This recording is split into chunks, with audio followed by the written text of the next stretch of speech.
வணக்கம் விஸ்வநாத். வணக்கம். விஜய் கட்சி தொடங்கியிருக்காரு. இப்போ ரீசெண்டாக மாநாடு நடத்திருக்காரு. அதில் ஒரு கொள்கை அறிவிச்சிருக்காரு. அந்த கொள்கை அந்த கட்சி அந்த மாநாடுங்கிறது பரவாயில்ல. மாநாடு சிறப்பான முறையில் மாநாடு செஞ்சிருக்கிறாரு. அதில் எந்த மாற்று கருத்தும் இல்லை. ஆனால் கொள்கை என்கிறதுல தான் முரண்பாடு இருக்கிறது. முரண்பாடு இருக்கிறது என்றால் தமிழ் தேசியம் ஒரு கண்கள், திராவிடம் ஒரு கண்கள் என்று சொல்லியிருக்கிறார். அப்படி ஒன்றும் இல்லை. திராவிடம் என்பது தமிழ் தேசியத்துக்கு எதிரானது, தமிழ் தேசியம் என்பது திராவிடத்துக்கு எதிரானது. அதான் அந்த ரெண்டுத்தையும் சொல்லியிருக்கிறாருன்னா அது பெரிய குழப்பம்தான் ஏற்படுது. அதுல எந்த மாற்றமும் இல்லை. என்னன்னா, நான் கருவாடு ஒரு பக்கம் சாம்பார், இது ரெண்டு வேணும், ரெண்டு விருப்பப்பட்டவங்க எடுத்து சாப்பிடுங்கன்னு சொல்றாரு. அது உணவுல வேணா சரியா இருக்கும், அரசியல் கொள்கையிலும் சரி வராது. சித்தாந்த அரசியல் என்று பார்த்தால் உலக அளவில் தமிழ் தேசியத்தில் பார்த்தீங்கன்னா அது ஒரு சித்தாந்தம்.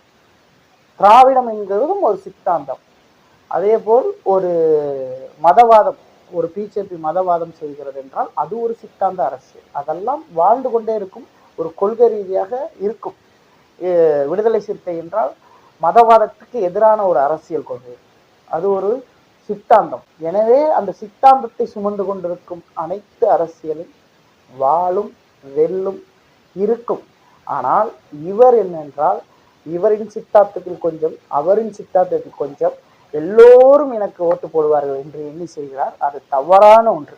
நாங்களும் விஜய் கட்சி ஆரம்பிக்கிறார், விஜய் கொள்கை அறிவிக்கப்படுகிறார் என்கும்போது சந்தோஷப்பட்டோம். ஏனென்றால் நீண்ட காலமாக தொடர்ச்சியாக இரு திராவிட கட்சிகளும் ஆண்டு கொண்டே இருக்கிறது.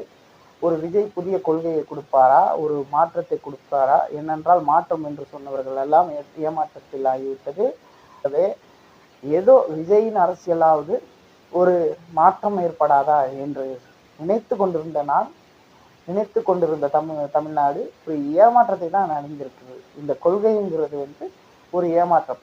பெரியாரின் கொள்கை என்றால் சமத்துவம், பெண்ணுரிமை என்று பெரியார் சொல்கிறார். ஆனால் இவர் பெண்ணுரிமையை எடுத்துக்கொள்வார், சமத்துவத்தை எடுத்துக்கொள்வார், ஆனால் கடவுள் மறுப்பை ஏற்றுக்கொள்ள மாட்டார். கடவுள் மறுப்பை ஏற்றுக்கொள் என்று நாங்கள் சொல்ல வரவில்லை. பகுத்தறிவு அரசியல், சமத்துவங்கிறது கூடி கடவுள் மறுப்புக்கும் சமத்துவத்துக்கும் தனித்துவத்தை நாம் பேசிவிடலாம். ஆனால் நம் சமத்துவத்தையும் கடவுள் மறுப்பையும் தனித்தனியாக பிரித்து விட்டாலும் பகுத்தறிவு என்பது என்ன? மூட நம்பிக்கைக்கு எதிரான பகுத்தறிவு. பகுத்தறிவு என்கிற ஒரு சொல்லே முதல் கடவுள் மறுப்பில் இருந்துதான் ஆரம்பிக்கிறது. இவர் கடவுள் மறுப்பு இல்லை, ஆனால் பகுத்தறிவை நாங்கள் ஏற்றுக்கொள்வோம் என்கிறார். அது ஒரு குழப்பமாக தான் இருக்கிறது. அது சிங்கத்தின் குகைக்குள் சிறுநோய்க்கு இடம் கொடுக்க மாட்டோம், செந்தமிழ் நாட்டில் உரிமை இழக்க மாட்டோம், பொங்கும் உணர்வாய் எழும் தமிழ் அரசு போர் தொடங்கிட்டு கொட்டடா முரசு என்று பாரதிதாசன் பேசியிருக்கிறார்.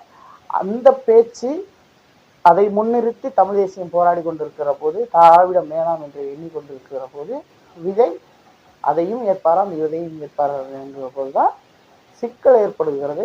அது ஒரு சித்தாந்தம் இல்லாத, விஜய்க்கு ஒரு தனித்துவம் இல்லாத ஒரு பிற்போக்கு அரசியலாக கொண்டு வருகிறது. அது எங்களுக்கும் அல்லாத ஒரு தெளிவான அரசியல் பாதையை பார்க்கிறவர்களுக்கும் முன்னெடுக்கிறவர்களுக்கும் ஒரு ஏமாற்றம் தான் என்று நான் முழுமையாக நம்புகிறேன்.